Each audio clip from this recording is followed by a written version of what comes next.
Good morning, good afternoon, good evening to everyone, depending on wherever you're joining. Thank you for taking time to attend.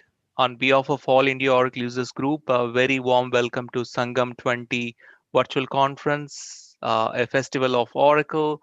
It is already a week two, day six, session one. Before I introduce to today's keynote speaker, I would like to cover brief overview of Sangam 20 and few housekeeping things. As you can see, Sangam 20 is a 12th anniversary and 12 days of festival and is basically knowledge of 12 months of knowledge into 12 days. So it's very important to attend, right? It is a 3-week festival and we have 100 plus speakers joining across the globe.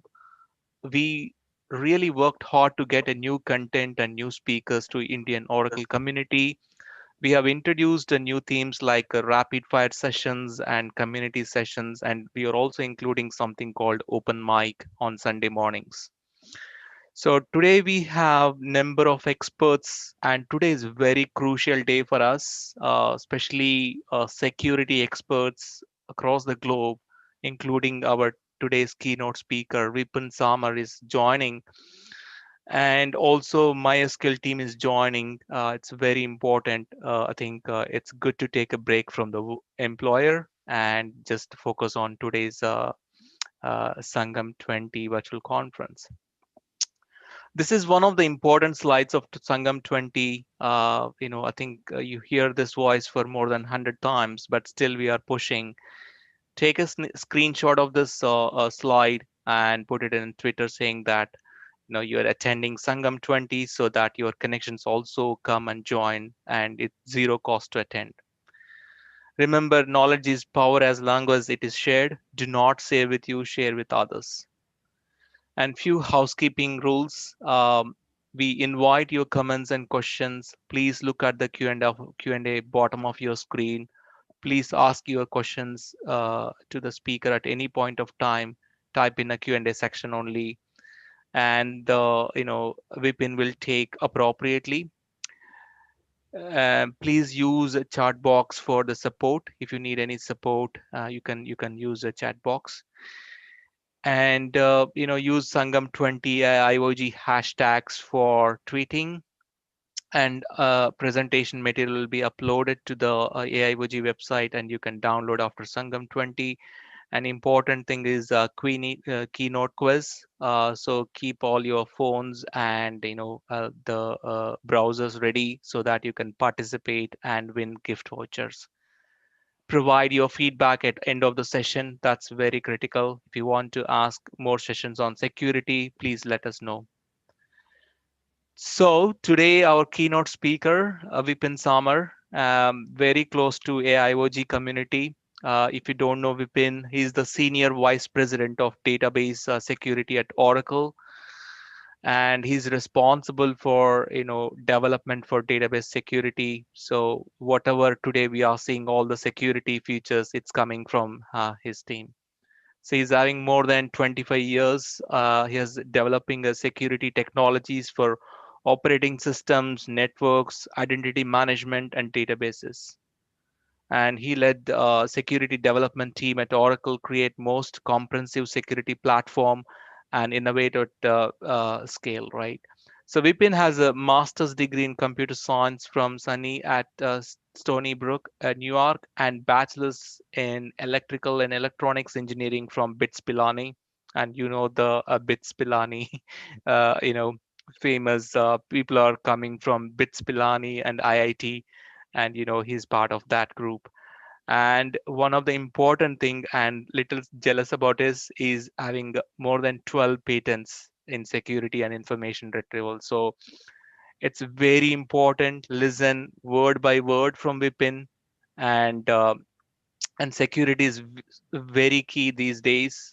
Yeah, we are all database experts and developers, and we are really come across long way, right? But when it comes to security, it's very important to learn, right? So with that, very warm welcome, Vipin, and thank you so much for taking your valuable time and spending with the community. It's really appreciated. So please go ahead and share your presentation. Thank you very much.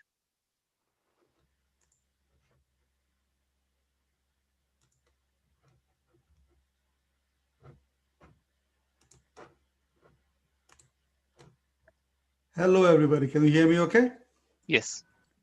Great, great. Hey, thank you, Sai, for the warm introduction. And also, congratulations for another huge event that you guys have organized. It's really impressive. I talk about Sangam series to all of my colleagues here about how wonderful job you all have done. All right. So today I thought I'll talk about my predictions for next decade for security.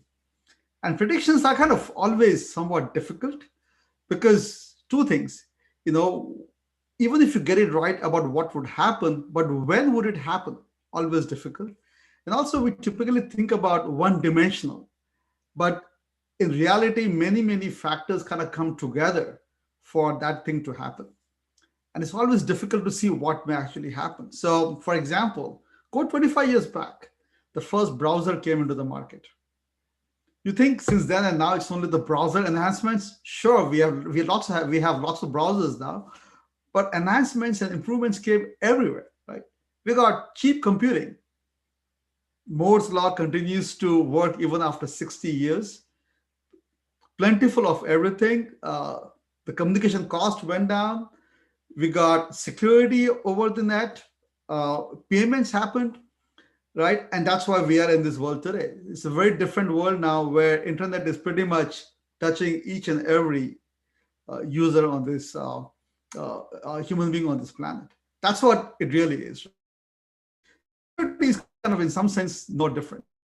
And so today what I'll do is to kind of really talk about what I think what may happen over the next decade. And again, who is to know that it would happen or not, but let's see what could happen.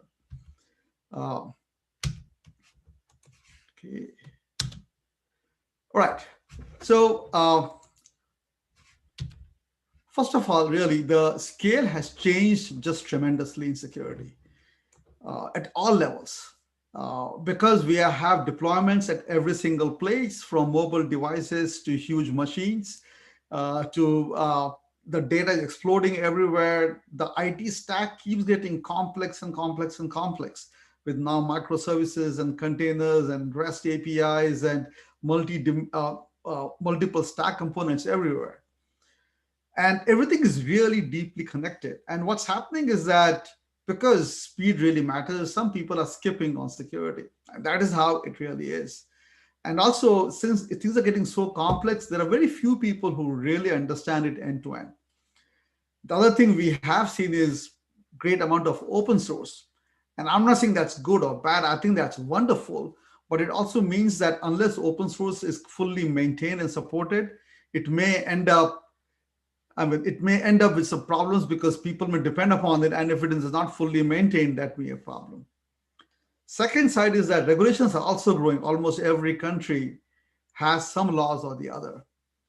And on the threat side, we have a huge number of breaches coming on every single year.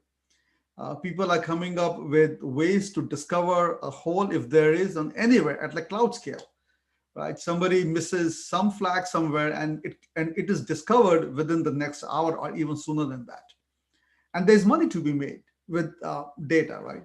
However, once you lose your data, it's gone forever. So there are lots of tricks here, lots of risks here. It's useful, but it comes with, unless you control it well, you may lose your data, your reputation, and money. Now, if you think about it, if we are on the side of the defenders, we need to block every attack from succeeding. Any attack, every attack, no matter how they actually come in, we need to stop it. While if you're on the offensive side, if you're a hacker, you need to succeed only once. It could be a strong link, a weak link, it doesn't really matter. You could come in through the user, the API, through application, through network, through devices, through OS. I mean, you have so many different ways of coming in. And as the organizations, we need to protect every single path, every single time, forever. This is, if you're deploying it, if you're maintaining it, if you're patching it, if you're upgrading it, it doesn't matter. You have to secure it at all the times. And that's the challenge we all have. Now, and of course, things just became more difficult. Now, we are all working from home. I think people on the call are all working from home. Not just us, but many people, many office people are also working from home. So guess what this has done? Now we're connecting from home, which means along with our kids, parents and grandparents and friends, dogs, and everybody. And they all have different idea of what security really means. They may click on different links. So how trusted is your network now? Don't really know. And since there isn't a whole bunch of space at people's homes, so they have the same laptop now. So there is no work laptop, no home laptop. It's only one laptop, right? So is it home? Is it work? Don't really know. So not only we now bring your own device to home, actually, because it's my own device, but it's my own network and it's my own time. I work when I want. I do my stuff for home when I want. So there is no, so if you have rules based upon where you're coming from, those rules don't work anymore. If you have rules based upon what time of the day it is, those rules don't work anymore, right? So it really has added on one more attack surface available to the hackers on what they can actually exploit. So as we move forward, let's just kind of reflect back and see where are we really at, right? So just some observation. One is kind of, I mean, it's like if you look at the civilization, it has always been coming up with better and better and better weapons. And people who upgrade quickly, they're the first ones, they win the game. So you have to have improved weapons, you have to have improved means of delivery, maybe missiles, maybe jets or whatever planes, whatever it might be. But unless you improve, you would be at a disadvantage. So having weapons is always good and having great defensive mechanisms. Now, but cyber weapons are a different class. It's not like any other weapon that humanity has seen so far, right? First, it has no physical constraint. I mean, these things are, we get it, but really, there are no constraints. I can launch an attack on any target I want from wherever I am. It happens in an instant, and I can launch that attack zillion times. I don't lose anything. There's no cost to it. And since everything is connected, I could take down critical infrastructure in lots of places. And that is what actually has happened multiple times, right? And if you think in terms of a cyber warfare or a cyber game, this is a very difficult and challenging game. It's like I'm blindfolded. It's a multiplayer game, but I don't know who the multiple players are. I don't know how many there are. I don't know who they are. I don't know when they are attacking me. And since I don't know who they are, I cannot attack them back. So the whole war has become very asymmetric. And there are no rules. No rules on what you can do, what you can kill, whom you can attack, what time. There are just no rules. So there are no constraints at all, right? So, and the other part really is that I could be fighting a new adversary anytime. And I don't even know how many people I'm actually fighting. So so this game never really ends. So that's the whole scenario we are in, that we are facing, that we are playing a game in which we have really no idea who the other side is. And we don't even know if we have lost the game already.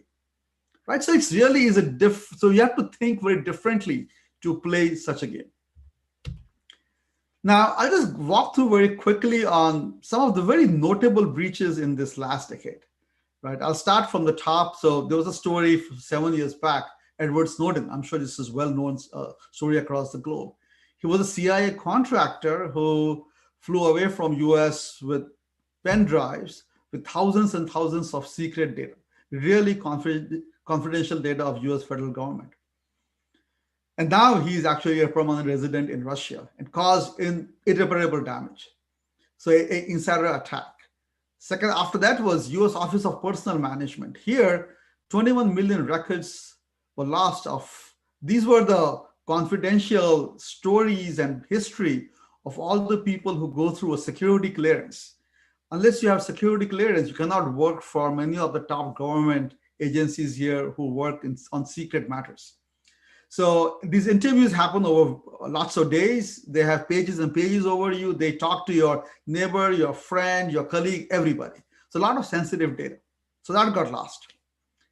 US voter database with 400 data points per user. That got stolen. WannaCry and NotPetya were the two ransomwares and huge cyber attacks that happened not on a company, but lots of companies, right? And so they had actually stolen the NSA toolkit in 2016, and they repurposed it to go and attack thousands of machines, which were running Windows 2000 or maybe Windows XP, and it killed lots of different countries. This is like many years back. They stopped shipping ports, they stopped flights, they stopped telecommunication, they stopped all the big containers from moving from point A to point B. It really froze various government agencies, and it led to more than, say, $10 billion in losses. Then was the Equifax one, where the struts, there was this patch which wasn't deployed, and within 4 days, somebody figured out, and then they used that to attack entire Equifax, and they stole lots and lots of data about lots of US consumers. Capital One attack happened last year.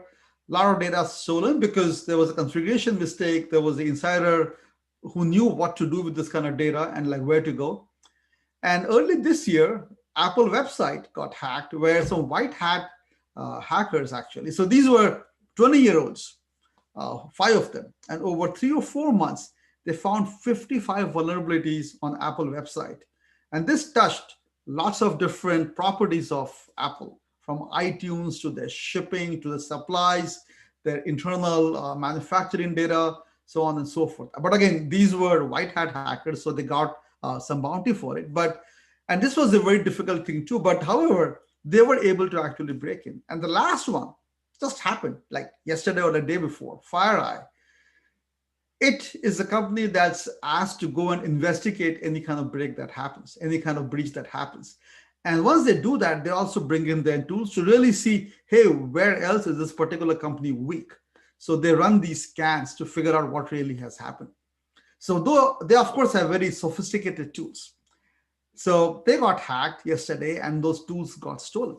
So which means that whoever has those tools now would be able to discover issues very, very easily. And this is not the first time we heard about NSA. Same thing happened with Kaspersky. This has happened with Symantec. All their tools get hacked themselves, right? So we are in this situation where we're hacking these large companies and small companies too, but also the white hat hackers as well, right? And if you look at what was done, in many cases, these things could have been avoided, like NotPetya and WannaCry. These attacks went after out of support systems, Windows 2000 and Windows XP.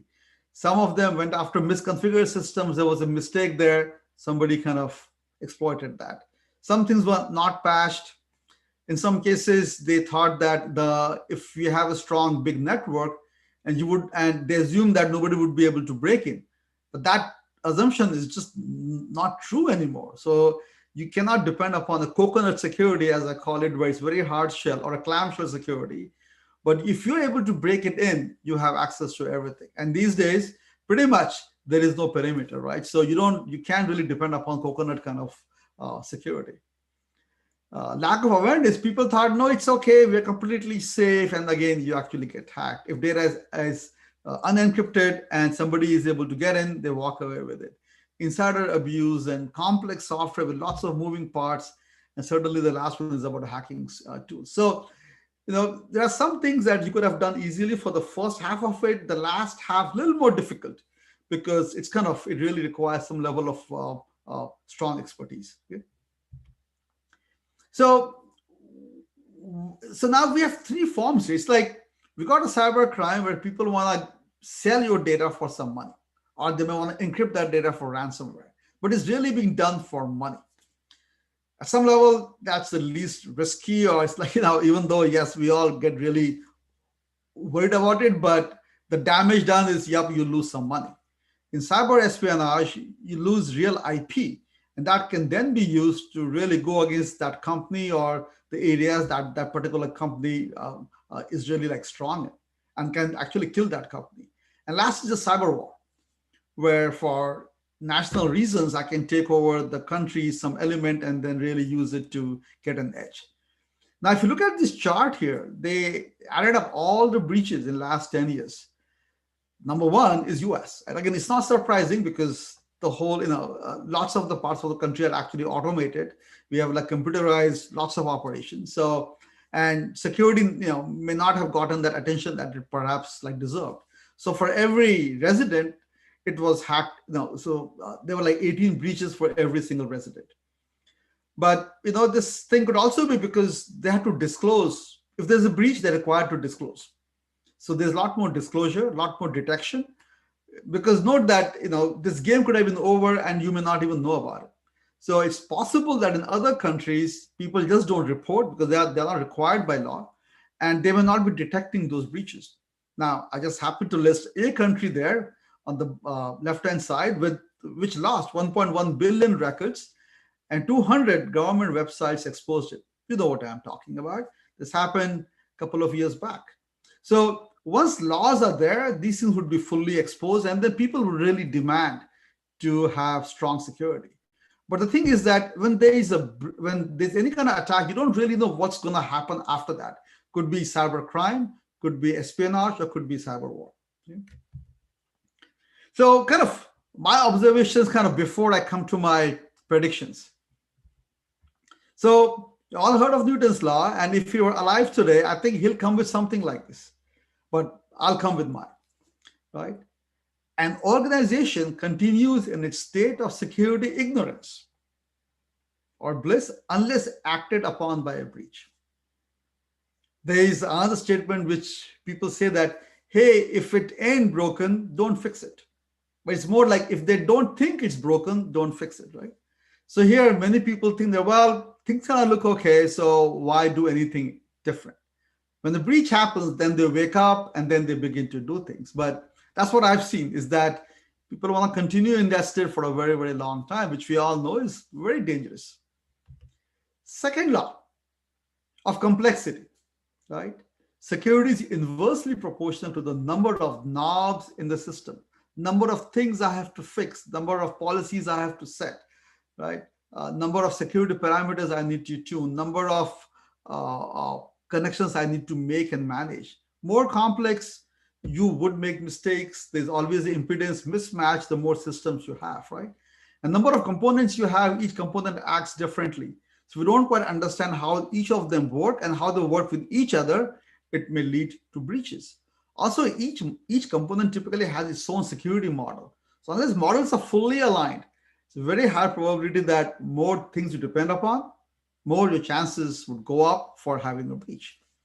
The last is that if you have some software which has been out there for 10 years and you haven't patched it, let's say, for example, every year goes by, the hackers analyze it even more, and more aspects of the software actually has holes, and that is actually discovered. So the more the time has gone by, the risk goes up significantly. So it's really important to patch your software as and when the patch becomes available. Third law, for every breach, there's an equally strong statement about how the person who was breached, they take security very seriously. At some level, what else are they going to say, right? Because they want to make you think about them positively, but I mean, but really, we all know what really happens here, right? So these are my three laws which I've seen happen over and over again. Hope they are useful. All right. So having been in this on the development side and having talked to many, many people, those who develop software, including application software, including our customers, those who are developing software, it's like, why is it hard to develop secure software? It's like, why? What are the key issues here? So what I have come to observe and learn is that for most people, security is an afterthought.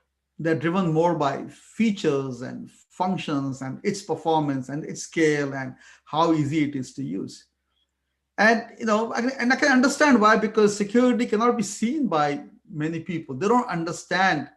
It's hard to demonstrate, because to demonstrate you need attacks. But how do you get all the attacks? You don't understand that part. You don't quite understand how hackers can abuse any feature you may actually have, right? And also, you are developing software with lots of different components. And let's say that I depend upon component A, maybe an open source component or even from a company. But that component, who knows about its health? That may not have been patched for a very long time, or nobody's even looking at its security. And if I have multi-tier applications with lots of layers, components, microservices, it's really too complex to secure them all. Then what people do is they put that coconut shell. But guess what? I can go around it very, very easily. And then all security is gone. The second issue I see is this whole gap in testing. They do the usual functional testing. What about the security testing? The static security checks, dynamic testing, the fuzzing, where you change every single bit of the input parameter or on the command line, and you try SQL injection testing and protocol testing, bit stuffing.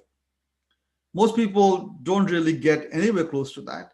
People don't look for boundary conditions and error testing. What is it? What is the error message that we're actually sending back? In case of Apple website, that's what really happened. There was some different behavior for different error conditions. And that is what they actually exploited to be able to go and hack them. And how many people really do full-blown architectural review from security perspective, design review from security angle, and code review, really thinking about for every single edge, how would people actually get it? And also to think from education and training perspective, we cannot take our average developer and say, okay, now thou shall build a secure application without really giving them much of a training. And even if you look at your typical computer science curriculum, they may have a course on crypto, but crypto is not security. Crypto is a tiny, small part of security. Security is a lot more. It's access control, it's authentication, it's authorization, it's making sure that all assumptions are being fully validated. It's really, you have to think from safety perspective, kind of think very conservatively. And nobody does threat modeling about how a hacker may actually get in. They don't check any assumptions. So that's why it's difficult to build and develop secure software. So the thing to observe is that how many of them would really change over time, right? It's difficult. It's not that easy. So we're gonna have to think about how we'll go around it. All right. So I'll say this: perfect security has been a myth from mythological times, right? I remember my days in India, growing up there. So during the holy time, we'll hear about this story. Hiranyakashyap gets a boon from Lord Brahma, saying that if he first wanted to ask him for a boon to be immortal, Lord Brahma said, "No, you can't do that. I won't give that to you." So he asked for a set of boons about he would not be killed during day or night, inside or outside, by a human or a god, by organic matter or inorganic matter, and many such conditions. Then Nasimha Avatar came and found a way, a loophole around all of those conditions. He caught him in between at evening time, before your night started, at the crossroads of your courtyard, in your courtyard, on his lap, neither on earth nor on the sky, and he used his nails, neither organic nor sterile, and he was killed. So, but so even though he wanted perfect security, he didn't get it, right? So it's a myth, but it doesn't quite mean that we need to give up, right? So risk would always be there. As long as data is accessed, it would have some risk. Even if you disconnect the power or from the network, it could now embed a cell phone, a device that can talk to the cellular network. And once 5G comes, you can talk at high speed, right? And people can target when you install, when you upgrade, when you patch, when the shift change happens. And in fact, any feature you may have, it could be weaponized, any feature, right? And if the disaster strikes, it can be complete, it can be total disaster. Long time to recover from it. We know that. So I say that, look, breaches are inevitable, but if you're quick on your feet, you'll be able to avoid the total loss, right? And so that is what we're trying to do here. All right. So what should we do? Hey, I think, there's really a lot to learn from the physical world. Even in the finance world, they talk about risk mitigation, where they take appropriate risk and then they make sure that that risk is actually mitigated. So in physical world, what do? We know the assets and will apply appropriate defensive mechanism to it, right? We'll see where we are from threat environment, and if we feel unsafe, we'll move to a safer place, right? Maybe we'll put some things in a locker, right? And if we find that something is attacking us, we'll detect somebody coming closer to us, maybe, and we'll somehow slow down the attacks. And we'll have different multiple defensive means. And then we'll have a plan to recover. That's how we do it in the physical world. So it's always assess, you detect, you prevent, and keep doing this loop forever. So let me give you this example. We're all familiar with this COVID-19 example. And to protect from that, it's not one thing you do. There's no one silver bullet. This is called as a cheese idea, where different slices of cheese, they all have a hole in them. But for the attack to succeed, it has to go through all the slices. And then it's able to reach the target, right? From physical distancing to mask to hand hygiene and wiping everything and not touching your face, and staying away from other people and doing the testing and kind of the ventilation, so on and so forth. Some are in your control, but others, we depend upon others to do their part, right? But each layer is adding a value. And that's the only way, really, that you can stop many of the attacks from actually succeeding. All right. So with that said, let's kind of dig into some of the predictions. So one last slide before I do that. So over next decade, of course, we'll see where things go. But I think most of us would agree that even today we have a couple of billion users, all have a smartphone with them. And there are a lot more devices now coming. I'm sure at every home now there is a smart speaker. There is a some people may have a smart toaster. I just bought a toothbrush which came with Bluetooth. I said, why do you need a Bluetooth in the toothbrush? But it's there. So, and Alexa is everywhere too. In fact, I should not use that term. Maybe she'll wake up somewhere here. So lots and lots of targets everywhere, and all of these devices can actually be weaponized very, very easily, right? I mean, there are various demos on how they have been abused to really turn them against the owner. And we also live in this world with infinite storage and computing and memory, which means that anything can be done very, very quickly, and more data, more places, more distribution means more targets. If I'm a hacker, I'm really happy about it, right? And almost anything new that the world comes up with, I can abuse it if I'm a hacker. If AI ML can be used by on the defensive side, so can I to figure out whom to really go and attack, right? The biggest risk I really have is that I don't really say if I'm a hacker, I have gone in somewhere, I don't want to hit into like death traps, which really is like a honeypot or something where it's really not giving me any significant value. So I need to be able to move quickly, understand what people are really doing, and exfiltrate really quickly without being detected. So I'm going to use the same techniques to escape, right? And as I was saying earlier, if we have 5G, it gives me great ways to exfiltrate data out. But so we are in this world of immense compute power, fast algorithms, and AI ML is all happening right now. So I can really use all of them to actually abuse them and get ahead. All right. So I've broken up my detection, my threats into my predictions into three categories. First is about the changing threats. So threats are gonna evolve quite a bit. Anybody with power, with privilege, with access, would get attacked. With very focused, because remember they've all been breached multiple times, and I'll use whatever I can to attack that particular user, take over the account, and then I have access to all the same things that this particular person has. I'll be able to do continuous probing and cyber rattling everywhere, which means that I am probing millions and billions of devices. So if any one of them has a hole, I'll be able to capitalize on that. If there's any patch released anywhere in future, I would be able to instantly reverse engineer it. So I know exactly what they fixed. And I know that people are always behind in patching. I'll then know how to attack those systems, right? And this would happen on a very fast scale.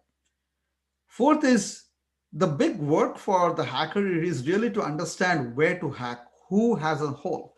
But if I have a AI ML driven system, I would be able to do that quickly. I'll be able to figure out how to get in. But once I'm in, I'll still have to do some more manual work, but that part is actually done.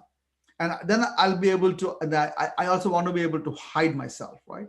So I think they'll all start with bots to lead the assault. It would not be human beings, but there's somebody else, they'll have these bots come and do the work.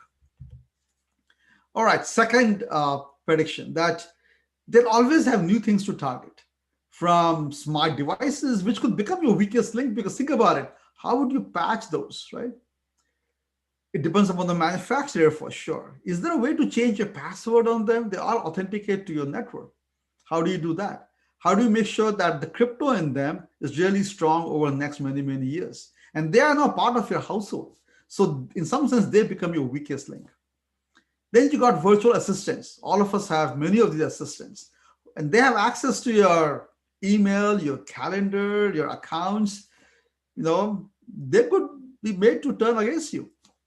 And then there's hardware microcode, right? So people are attacking at the microcode level to take over your foundation there. And now we have networks everywhere, at home, at school, in businesses, coffee shops, everywhere. I bet you that they've all been taken over, right? And since the whole level, we are connecting the infrastructure through computers. They're all now targets for an attack. Now, quantum computing is coming sooner than we think, right? And it would require a lot of money, a lot of manpower to build something like that. But I feel that you'll find that the nation states would be the first ones. They'll have the skill set, the expertise, and the need. And if they do that, they'll be able to essentially break PKI. So our certificates are essentially gone. So we need to move quickly to 2048, 4096 bit RSAs, right? And so there'll be new quantum resistant encryption algorithms.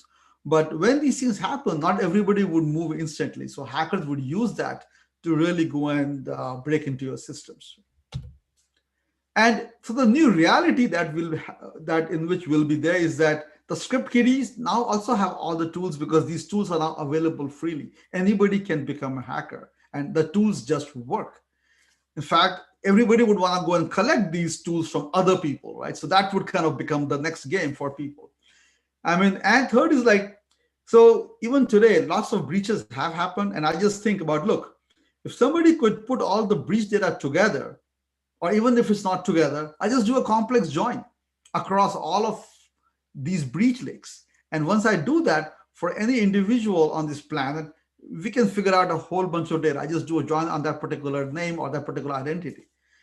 Other thing that I think would happen is that there'll be multi-phase attacks, which are happening even today, that they'll stage themselves in and then they'll attack after a month or 2 months over next year because they don't want to trip any of the alert systems. So people would figure that out, it would all be automated. That I think would be the new reality. So we'll live in very complex world with where we could lose a whole bunch. It's very difficult. All right. Now, defensive side, we also can do lots of things, right? One is I feel that there'll be a lot of automation everywhere. Today, we don't know where our data is. We'll have tools to go and figure out where our sensitive data is, how much we have, where it is. We'll be able to automate a whole bunch of testing for security because these things are not hard to do once you understand the APIs, and it can create all those checks automatically. If we do deviate from configuration, it would be able to figure out where the holes are and just go and fix it right away. So it would not allow for anybody else to come in. We'll stop it from happening in the first place, more likely. But if it happens, it would be fixed very quickly. I mean, these things are easy to actually do. Patching would be automated. Don't have to worry about when the patch is available and do I have to test for 3 months, 6 months. These tools would be big enough and complex enough and quite sophisticated to be able to do these things automatically. Of course, encryption would be automatic, so would be key management. The other big thing that you'll see happen is that right now, today, most people have view into one single system, but you really want view into your entire fleet, and that will entire view. That I think would become quite possible, right? So I think the policies would be managed centrally, the enforcement would be local. From the monitoring perspective, I think we'll get into this land of total and complete monitoring, right? Where even though you may have multiple layers, each layer would be fully monitored for abnormal behavior. It would not be based upon rules. Well, rules may still be there, but beyond it, right? They'll make sure that anything abnormal, they'll actually catch it. The remediation would be automated, and more likely, I think that if we see that we are being attacked, we'll raise the bar. We'll have more capabilities, more like protection mechanisms built in that would stop things from actually progressing further in. And we'll have with us almost infinite computer, infinite storage. So we can aggregate this data, we can analyze this data quickly, we can act upon it quickly. So I think this part would get quite automated. The third thing I think would happen is that we're going to realize that most people will realize that you can't just depend upon the full outside perimeter to really enforce security. We need to pull security at the source, really bring it as close to the data as possible. Because once you do that, no matter how you actually get in, that part is still strongly secured. And if you do that, we're taking away all the guesswork and thinking that what may happen or not happen. We are tying it with the data itself. So this also means that firewall, instead of being outside, well, it may still be there, But at every layer, we have firewalls, even with the data itself, right? We have heard about multi-factor authentication, but I think what would be more important would be multi-factor authorization. Depending upon who you are, where you have come from, and a whole bunch of factors, I'll decide whether to give you access or not. And there'll be multi-layered security with canaries. Canary is more like it will give me a warning if something strange is actually detected, and it will warn me. And we'll also do anonymization. But otherwise, I mean, if somebody breaks into data, they can put this stuff together and then they have full view into it. So as much as possible, we'll anonymize the data so that even if something is leaked, it's not as much damage is actually done. The users, I think, would become very security aware, right? I think even kids are being told, don't eat a cookie from somebody who's a stranger. They'll also be told, don't go to these weird websites, don't give a password to anybody. So I think people would say, yep, this is for real, and they'll really take action to make sure that they remain safe and secure.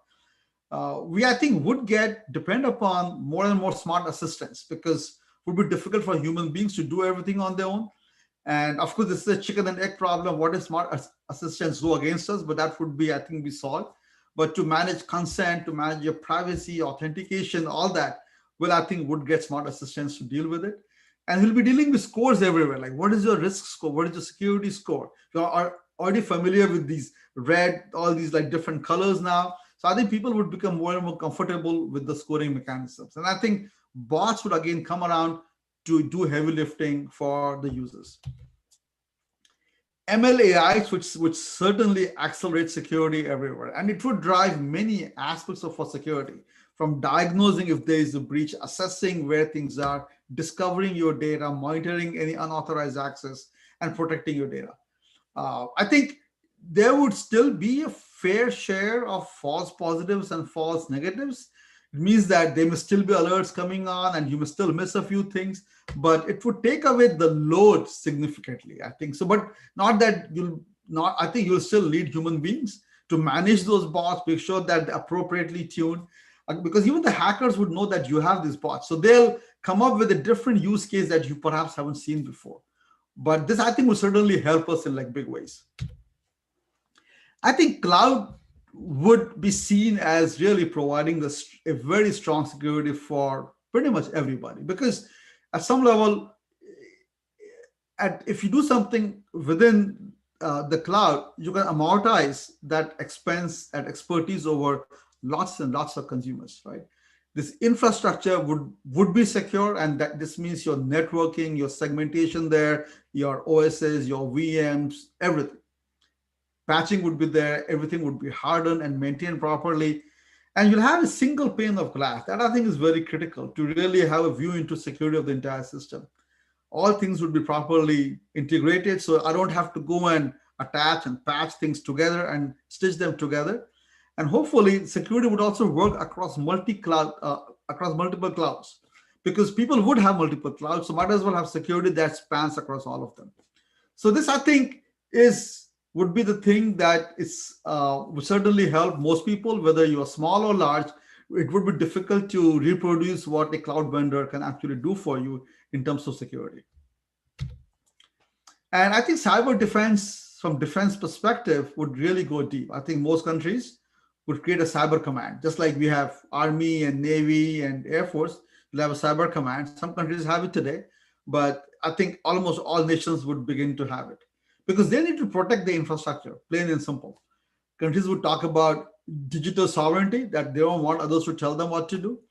And there may even be like a secretary or minister for cybersecurity, because it would require an army of cyber commandos, if you will, because at the end, cyber bots would be fighting. Our bots fight with your bots. All right. So last set of predictions for the regulations and business processes. Uh, so I think there is a Geneva Convention today for wars, but I don't think that there would be Geneva Convention for cyber attacks. I think people would find attacks. I mean, they'll still have attacks against hospitals and food supply and medicines and schools and so on. That may not go away, because it's very difficult to control people, because we don't really know who they are. They would go after really public figures and see what they can do about them. So their whole public life may blow up actually. Uh, and it would be really difficult to attribute breaches to any particular person. We won't really know that. So I think we won't really find a cure from the global perspective, but internally there would be, right? But people would expect privacy. Every country would come up with its own equivalent protection, similar laws. It won't be exact, but similar. It would promote data anonymization everywhere as much as you can. Uh, and there would be restrictions on sharing of data, right? And each regulation would be slightly different, which would still keep things challenging for people, those who have to comply with all of them.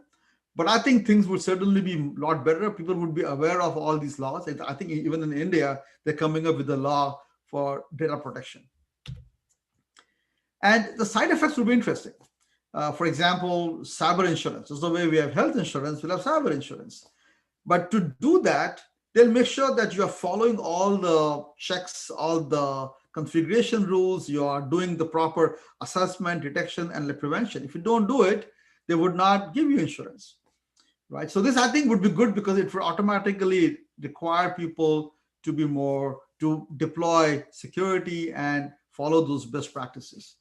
uh, People would begin to demand for more certifications. Right now, it really is, it all depends upon whoever you get is willing to work on security.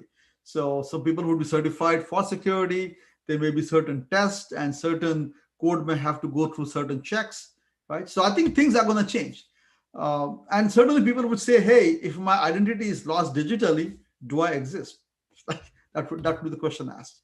All right, so let me quickly go through my last few slides. I think I've come towards the end of it, but it's okay. So you heard about, yes, all these scary things may happen. Yes, they may actually happen, but I think a lot would also happen on the defense side, and hopefully with laws in place, we'll be in a better place, right?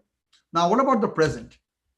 So we all know this, but I think it bears repeating that data is your most valuable asset today, and it could become your greatest liability as well, right? And most such data lives in databases because it's easy to manage that data. And that same property is also useful for hackers because it's easy to extract value out of. They'll do whatever they can to get access to your databases. That's why they target them.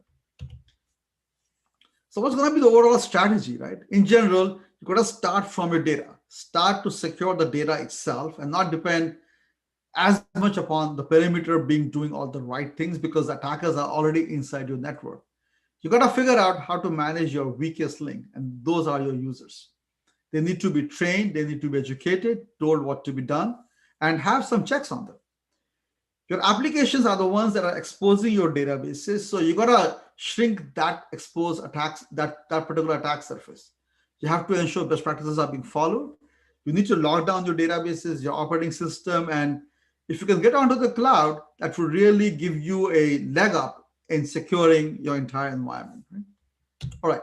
So, kind of my recommendation. So certainly we are here trying to protect your data and users because data is your sensitive data and users are consuming that particular data. So we first assess the state of your databases, of your users, what they can do, not do. It's assessment part. Then comes the detection part about who is accessing it. Are they following the policies and the rules? And can we get alerts if somebody doesn't really do that? And third is to prevent any inappropriate access. Kind of at a philosophical level, those are the three things. And of course, if these things fail, you need to have your own plan on how you'll actually remediate. Now, I'll apply it very quickly to what you can do today using Oracle. So this is kind of a typical IT setup. You have some numbers in your database. These numbers go back and forth between application and users. They also go onto your table spaces and they also go onto your test and dev. So in terms of thinking about how do I really think about it? So first is to really manage your users. I may have to manage them centrally. I may keep them, I may authenticate them using PKI or Kerberos, and I may analyze what roles they have. Do they need all those roles? Can I shrink that particular set of access that they have? That's the first step to do. Second step to do is to think about database vault in stopping unauthorized access, because as a hacker, I want to go and target admins because they have full access to all the systems. So by using database vault, even you have full access to your database. If you're a DBA of the system or you run as a DBA, we can stop we can stop your access to the sensitive data. We can put a realm around it, right? And we can do more such fine-grained access control using label security, where you can attach labels to not only your data but also to your users and do some automatic fine-grained security, right? And when data goes out, depending upon who the caller is, I can redact the data appropriately. The first seven numbers, all the numbers, first half, second half, whatever may be the case. This way, if a attacker has breached a user, they would not be able to get the data, right? Then other use cases where somebody comes and attacks our operating system. If I can encrypt those table spaces, those files onto your OS, even if somebody gets there, goes to your backup, it's all encrypted. And certainly you want to have your keys properly managed. So we got key vault for that one. And then when you would typically always make a copy of your database for your test and dev. So you want to be able to mask the data permanently across so that your applications run the way they are.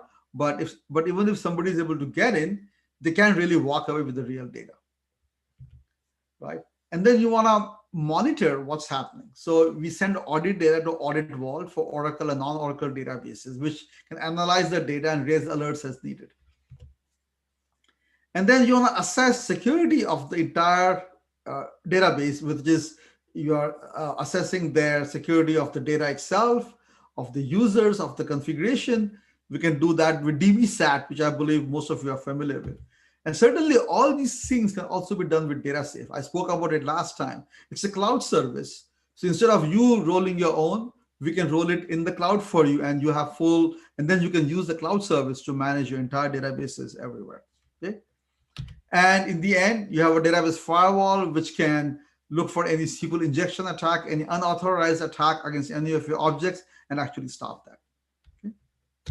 All right. So that's what's kind of the maximum security architecture. And just the last slide on DataSafe, if you're not familiar with this one.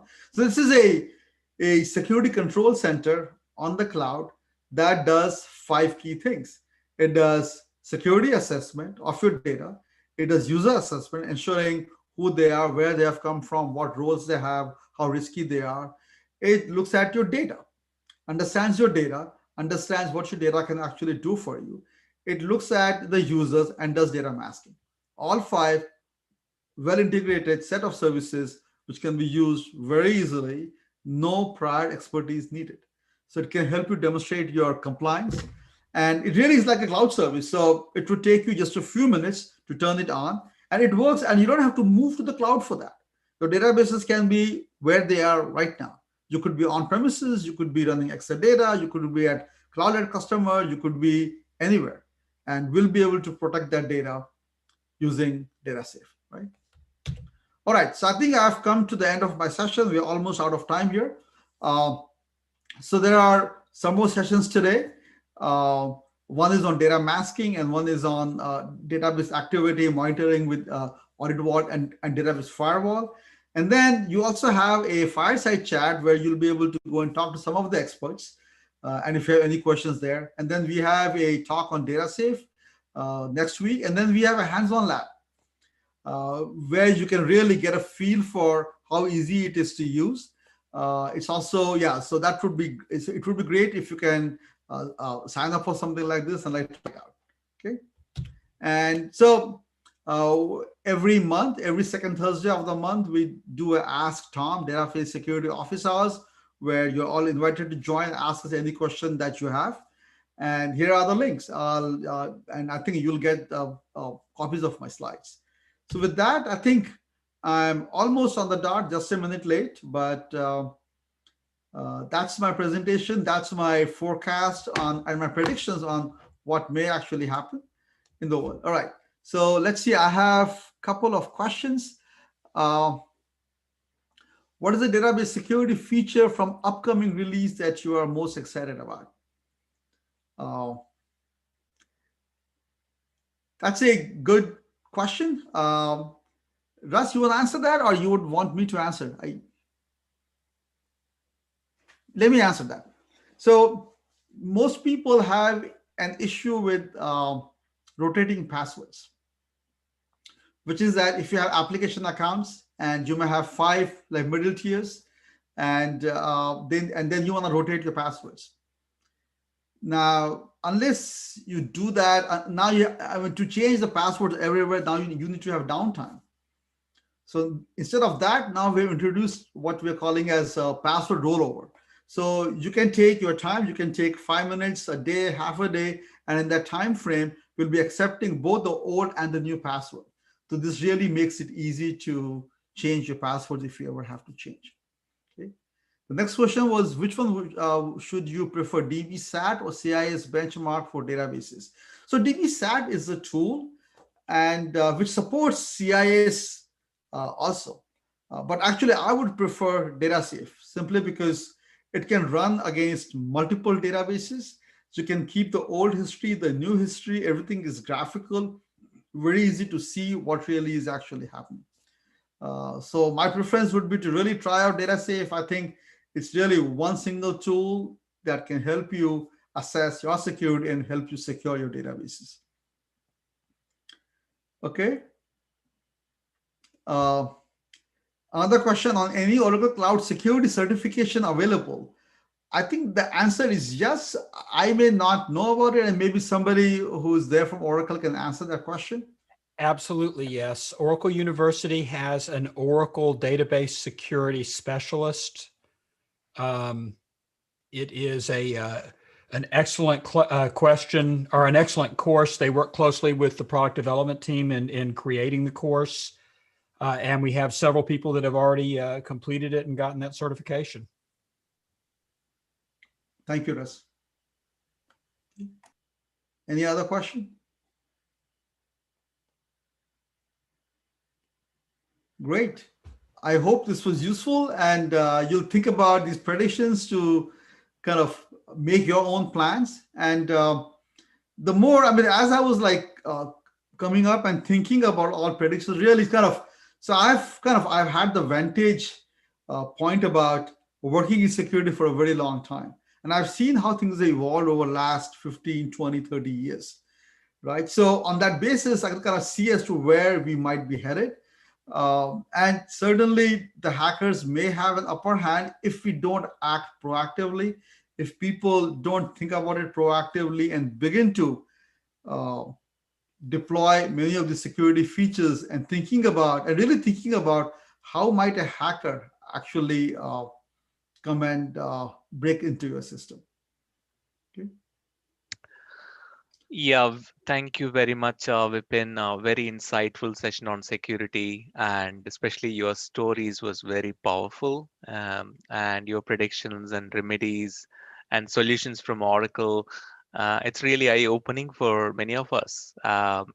Security is like very proactive, and it's interesting subject also, right? I think many working people trying to do some security, maybe a degree in security or a part-time. It's really, really interesting one. How do you apply machine learning and AI on security, writing scripts? It's, I think, I was talking to one of your team member, like, can we run some hacking sessions for our community, right? So that way we can encourage people see the taste of, because we only see in the newspapers and the web pages, something is hacked and this was like some depending on the money and all, right? But Right, it's right. really eye-opening for many of us. Thank you, spending time with us. It's really great. And again, I want to thank your entire team who is actually proactively supporting. The next three sessions are very important, and it's a totally a technical deep dive sessions. So I request everyone to join. And we are experts in database. No question on that. But it's important to understand and look beyond database, right? So how do we make sure that database is secured, and at the development level itself, not at the final production level, right? So Thank you very much. I don't know how to say if it is if you're face to face. There is a different way of conveying this one, but in virtual world it's very difficult. But we are very happy the support you provide and your entire team, Vipin. Thank you, Uh, Sai. Really great being here, and I really I mean, this is a serious matter, of course, right? And stories aside, this is a serious matter. That's why, and we all need to work on it together. Yeah, absolutely. I think you also mentioned like, currently we are all working from home and, office laptop is used by many people like the children and family because this is like a one shop compared to your when you are working from office. I think there are many things I think the may change the world, right? So I think it's very important to understand all this how do we predict in advance and get the solutions in place. That's really a key message from this session. Okay, Excellent. guys, now the time for your knowledge check. Please use your phones or browsers to use this link and participate in this quiz, and you'll get a chance to win a gift vouchers. I'm sure I kept more than 30 seconds. So, and the recognition program, please attend more sessions. And there's a lot of hard work behind the scenes, pulling all the new content, new speakers. I'm sure everybody is busy with their day life, but it's very important also to attend these sessions. So for the gratitude, you attend more sessions. For example, now you attended Vipin session, so you get actually 2x points, right? And again, a lot of benefits we can talk in the next session. So with that, a very important session coming from Manish. Manish is from Vipin's team, data masking, minimize risk and maximize value for your data. So take a quick 20 minutes break and come back again. So with that, again, namaste from India, Vipin, and thank you very much for supporting us and your valuable time. Thank you very much. Thank you. With that, we Bye are bye. closing this session.